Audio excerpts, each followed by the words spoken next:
Hello मेरे प्यारे बच्चों, कैसे हैं आप सब। उम्मीद करता हूं बहुत अच्छे होंगे। जैसे मैंने लास्ट वीडियो में आप लोगों से वादा किया था कि यूजीसी नेट पेपर 1 के अंदर जो आपके 10 सब्जेक्ट्स हैं उन पे अलग अलग सब्जेक्ट्स के ऊपर हम वीडियोस लेकर आएंगे, जिसके अंदर हम लोग जो है सिलेबस के बारे में डिस्कशन करेंगे, साथ में उसके इंपॉर्टेंट टॉपिक्स के बारे में डिस्कशन करेंगे, साथ में किस टाइप के क्वेश्चंस उस सब्जेक्ट में पूछे जा रहे हैं उसके ऊपर डिस्कशन हम लोग करेंगे। तो आज की सीरीज के अंदर हम लोग जो हैं जिस सब्जेक्ट को पिक कर रहे हैं वो हमारा है रिसर्च, जिसे अनुसंधान और शोध भी बोला जाता है। जनरली देखा जाए तो हमने इस टॉपिक को सबसे पहले क्यों पिक किया है, क्योंकि रिसर्च एक हमारा ऐसा सब्जेक्ट है जिसकी इंपॉर्टेंस पेपर 1 में सबसे ज्यादा है। साथ में आपके पेपर 2 का जो सब्जेक्ट है तो मैक्सिमम सब्जेक्ट्स के अंदर रिसर्च पेपर 2 का भी पार्ट है। तो इसका मतलब एक ही हमारा ऐसा सब्जेक्ट है जिसकी वेटेज सबसे ज्यादा है हमारे पेपर 1 और 2 में मिलाकर, अगर हम अलग अलग सब्जेक्ट्स की बात करते हैं।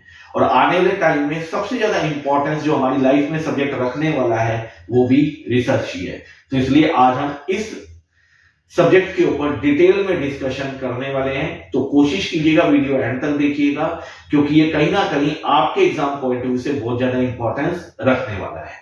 मैं नितिन गांधी आप सभी का एलजी कैंपस के प्लेटफॉर्म पे बहुत बहुत स्वागत करता हूं।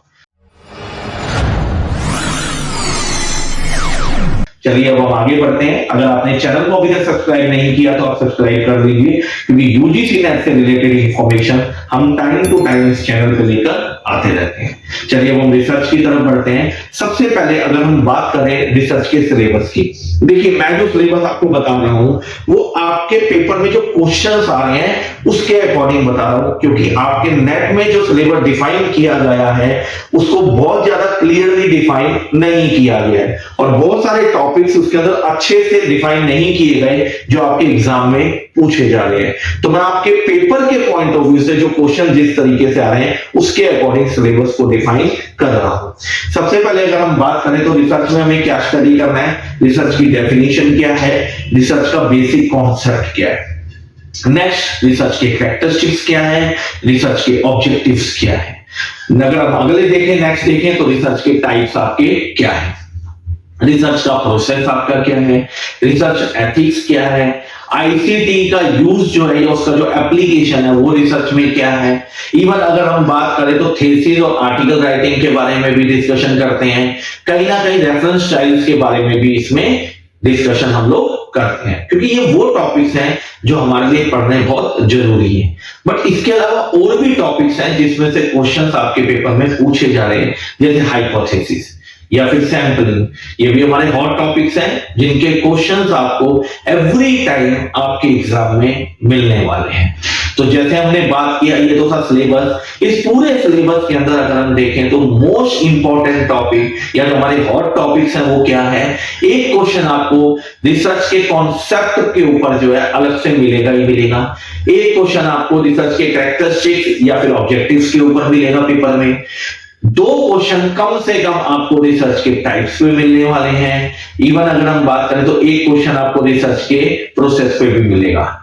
एक से दो क्वेश्चन मिनिमम आपको जो हाइपोथेसिस पे मिलने वाले हैं, एक से दो क्वेश्चन आपको सैंपलिंग पे मिलने वाले हैं, एक क्वेश्चन आपको जो रिसर्च एथिक्स पे मिलने वाला है। या अगर हम बात करें जो आपके रेफरेंस स्टाइल्स होते हैं एपीए एमएलए, एक क्वेश्चन कई बार उस पे भी पूछा जाता है। कई बार आपका थीसिस राइटिंग और आर्टिकल राइटिंग के ऊपर भी क्वेश्चन पूछ लिया जाता है। अब तो पिछले कुछ टाइम से application of ICT in research उसके ऊपर भी क्वेश्चन पूछा जा रहा है। तो इस टाइप के क्वेश्चन जो है आपके एग्जाम में पूछे जा रहे हैं। अब हम टॉपिक के अंदर एक एक करके अगर हम जाना शुरू करें तो जैसे रिसर्च का टाइप्स है उसमें क्वेश्चन किस तरीके के पूछे जा रहे हैं, जो अलग अलग टाइप्स हैं। कई बार तो कॉन्सेप्ट बेस्ड पूछा जा रहा है, कई बार एप्लीकेशन बेस्ड क्वेश्चन पूछा जा रहा है। जैसे अगर हम एग्जांपल के तौर पे लेना चाहें, एक्सपोज फैक्टर रिसर्च क्या होती है, या एक्शन रिसर्च आपकी क्या होती है, या फिर मैनिपुलेशन हम कौन सी रिसर्च में कर सकते हैं, या फिर क्रॉस सेक्शनल रिसर्च क्या होती है, लॉन्गिट्यूडनल रिसर्च क्या होती है, हैं,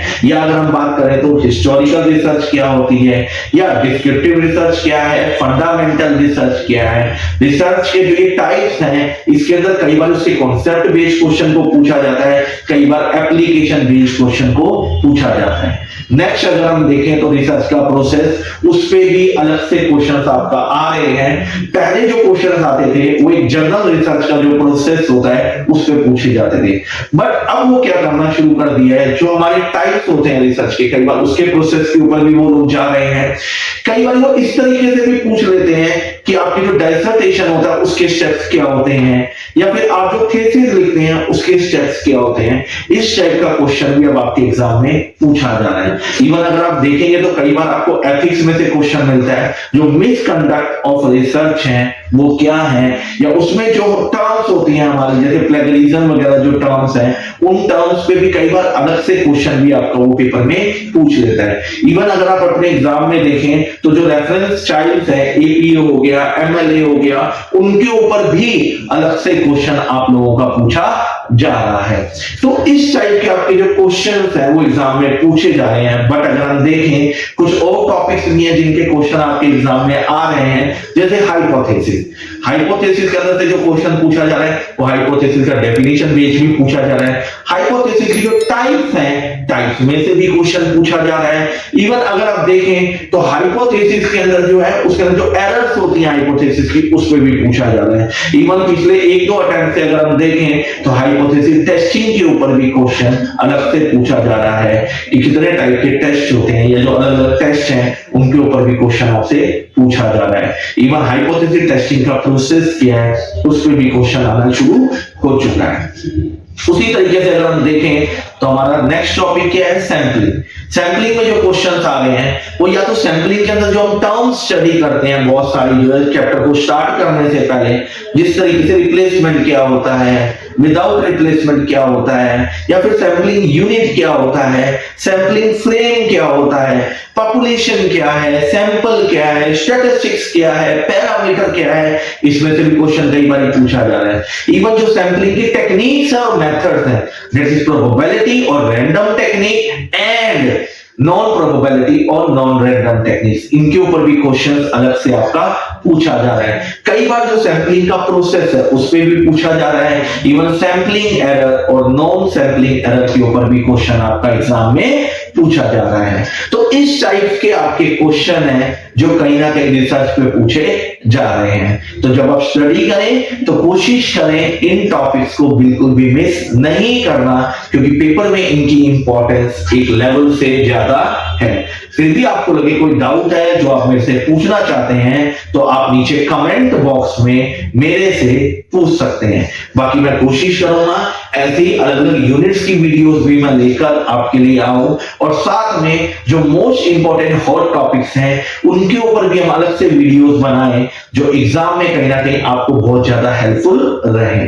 तो इसलिए मैं बोलूंगा चैनल के साथ आप रेगुलर बेसिस पे बने रहिए, जिससे आप एग्जाम को इसी अटेम्प्ट में क्रैक कर पाए। ठीक है, बाकी कोई डाउट हो तो आप मेरे से कमेंट बॉक्स में पूछ सकते हैं। Okay, bye bye, take care, enjoy.